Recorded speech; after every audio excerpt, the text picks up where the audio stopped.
Hello, this is Monsieur RETHO. Due to popular demand, I'm gonna give you another recipe.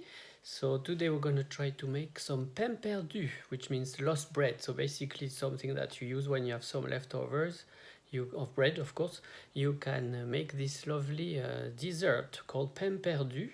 So this one is with blueberries because that's all I had today in stock, but you can do it with lots of different fruit. So to start with, you need to put some blueberries in a frying pan with a bit of sugar and a bit of water. Then you make a little bit of a jam. You can mash a few of the berries, but not all of them, so that it makes a lovely little juice. Then when you're finished, you can put it aside.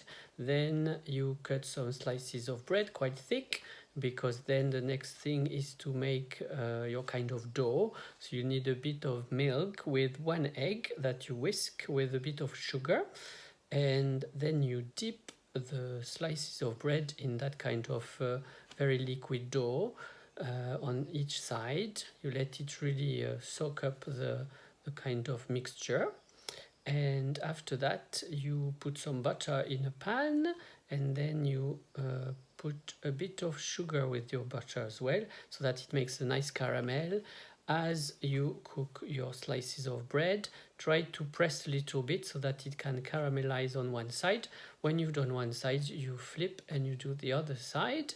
When it's finished, you put it in a plate, and after this you put your lovely kind of jam of blueberries on top of your bread, and it makes a fantastic little tea goûter, or it can be a lovely dessert for a nice lunch as well, or dinner.